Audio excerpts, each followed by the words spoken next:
Então vamos lá, meus amigos. Essa semana, o informativo dessa semana do TSE, julgados do dia 20 de fevereiro ao dia 24 de fevereiro de 2023. Então, 20 a 24, vamos lá analisar os principais julgados do TSE, rapidamente aqueles destaques que interessam, né, que são mais interessantes. Só lembrando que o TSE publica dezenas de acórdão, e aí dentro dessa dezena ele limita alguns acórdãos que ele entende que devem ser destacados, e é a partir desse destaque que a gente faz os comentários, tá bom? Então, seguindo aquela nossa lógica, que o que a gente replica aqui, o que a gente divulga para vocês, são os julgados mais interessantes, não necessariamente um acórdão específico. Por exemplo, por que eu estou dizendo isso? Nesse RO aqui, o 0600 49557, ele trouxe pelo menos três entendimentos do TSE em um mesmo acórdão, ou seja, em uma ementa, né, a gente conseguiu vislumbrar aqui três entendimentos do TSE. Por exemplo, aqui é a questão da publicidade institucional, só para relembrar a publicidade institucional lá do artigo 73 e seguinte, né, que são as chamadas condutas vedadas, é só para relembrar aqui o artigo 73 e seguinte, que são as condutas vedadas, chamadas condutas vedadas, da Lei 9504. Chamadas condutas vedadas ao agente público, né, que são aquelas condutas que o agente público não pode praticar por ocasião das eleições. Basicamente, o prazo é 3 meses antes da eleição, pode variar dependendo da conduta, mas a regra é que são basicamente 3 meses. Então, por exemplo, aqui a publicidade institucional, que já não é, no caso da publicidade institucional, não são 3 meses, mas basicamente grave em regra geral 3 meses. A publicidade institucional, a replicação das postagens em data longínqua, março e abril, nas redes sociais particulares, não configura ilícito. Então, o que ele diz? Olha, o período vedado que a gente chama, que são 3 meses antes do pleito, né? Então, a data das eleições, por exemplo, se o primeiro domingo de outubro for dia 2 de outubro, então você traz 3 meses anteriores, daria 2 de julho de 2024, por exemplo. Então, as publicações, a publicidade institucional não pode ser veiculada nesse período de 3 meses.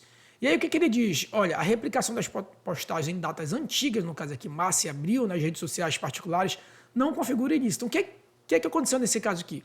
O candidato pegou uma publicação institucional, quando ele era governador, prefeito ou presidente, e ele replicou, inauguramos tantas casas populares. Ele pegou e replicou isso na rede social dele em um tempo bem anterior ao período vedado, só que a rede social obviamente ficou lá e não apagou. Nesse caso, muito embora o post permaneça, a publicação, a data da publicação, da replicação é longínqua, é bem anterior ao período vedado. Razão pela qual nesse caso, não configura a publicidade institucional.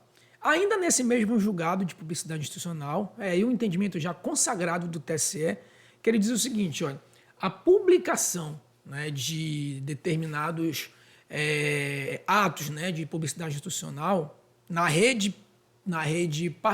no perfil privado ou particular do governador, do prefeito, não configura publicidade institucional.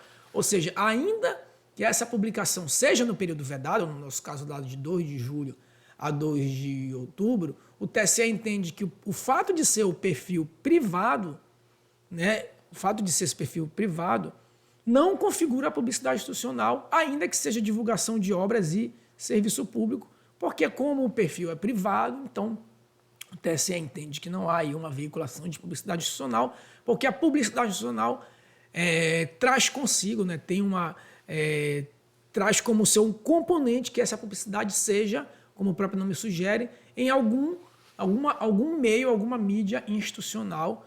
Não basta que só a publicidade seja institucional, a mídia também tem que ser institucional, um outdoor, um site ou uma rede social da própria secretaria, por exemplo.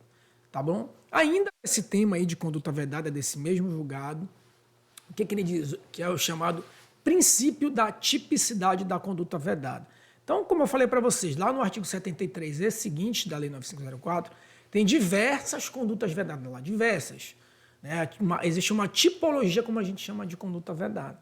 E aí o que ele diz? Olha, para se enquadrar nessa conduta vedada, tal como lá no direito penal, no crime, tem que ser uma legalidade estrita, tem que ser um fato descrito de forma típica. Eu não posso tentar interpretar, buscar, equivaler uma conduta que não se amolda àquela tipicidade lá do artigo 73 e seguinte. Então tem que ser uma conduta estritamente prevista lá no artigo 73 e seguinte da Lei 9504. Esse é o chamado princípio. Eu não posso fazer publicidade institucional 3 meses antes. Ok. Então tem que ser 3 meses antes. Não pode ser 3 meses e um dia. Não pode ser, ele postou na véspera com a... Não, aí não seria conduta. Se ele postou na véspera diversas publicidades com o fim de burlar e deixar essa publicidade no dia posterior, que seria os 3 meses, aí já não é conduta vedada. Nesse caso, você já pode partir, por exemplo, para um abuso de poder. Mas a conduta vedada, ela é uma legalidade estrita. Tá bom, meus amigos? Seguindo aqui adiante, vocês já repararam que todo o informativo nosso vem em cota de gênero. Né? Então, o TSE, a jurisprudência do TSE é pródiga em relação à questão de conduta de gênero. Mas nesse caso aqui eu quero trazer um ponto específico. O que é que o TSE diz? Que o conluio entre as candidatas não integra os requisitos essenciais à fraude de cota de gênero. Então, as candidatas não acumular, vamos dizer assim, olha, vamos se inscrever lá de forma fraudulenta só para constar os 30%, e aí com isso a gente consegue registrar o DRAP do partido para as candidaturas proporcionais. Né? Só lembrando lá, cota de gênero, artigo 10, tá? Artigo 10, parágrafo 3º da Lei 9504, que prevê lá os 30% de cota de gênero, a chamada Lei das Eleições.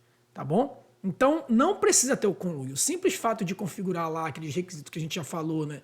Pode voltar lá no informativo 2, 3, informativo 1, que vocês vão ver. Os requisitos lá de votação zerada, movimentação financeira idêntica às outras demais, nenhum ato de campanha. Esses requisitos, por si só, já configuram a fraude de gênero, independente da comprovação do elemento subjetivo, né? Do dolo, ou seja, o dolo de conluio ali entre as candidatas é dispensável esse dolo. Tá bom, meus amigos?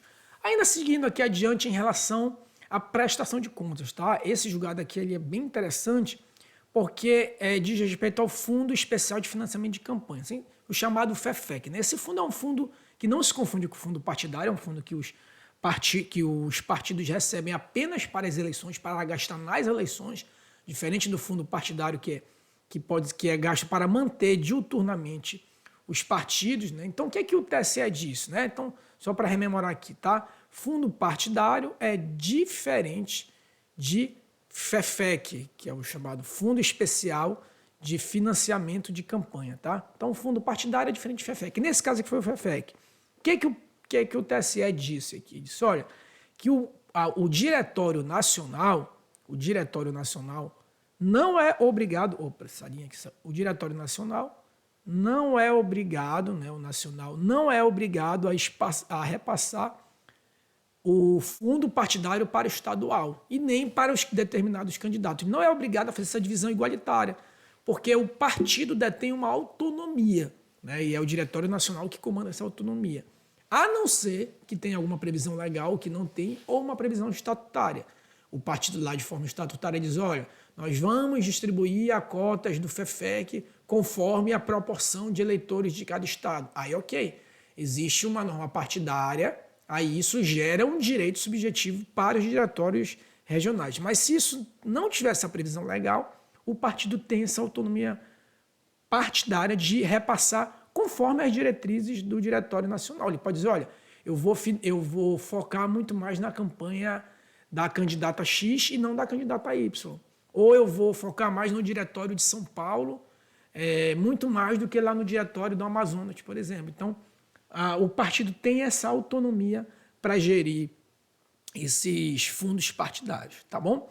E o nosso último entendimento aqui sobre abuso de poder e gravidade e prova robusta. Abuso de poder e gravidade e prova robusta. Né? O que o TSE disse aqui? Olha, que o abuso de poder previsto lá na lei complementar, tá bom? Deixa eu colocar aqui a lei complementar 64/90, lá no artigo 22, que disciplina artigo 22 da Lei Complementar 64/90, opa, aqui também está muito feio, o artigo 22 da Lei Complementar 64/90, o que ele diz, o TSE, a respeito desse abuso de poder, né? Vocês lembram lá, abuso de poder econômico, político ou uso indevido dos meios de comunicação. Ele diz que esse abuso de poder ele tem que ter uma gravidade, né? Não basta ser configurado apenas o abuso de poder, ele tem que ter uma gravidade. E essa gravidade ela deve ser observada nos aspectos qualitativos e quantitativos. Então, por exemplo, o caso clássico, eu comprei um voto. Se eu comprei um voto, no aspecto qualitativo é pequeno, eu comprovei que eu comprei apenas um voto. Mas no aspecto, no aspecto qualitativo ele é pequeno, mas no aspecto qualitativo, ele é gigantesco, né? A conduta de comprar um voto, a gravidade dela é gigantesca. Então, esse abuso de poder está configurado porque, embora o quantitativo não seja expressivo, mas o qualitativo é.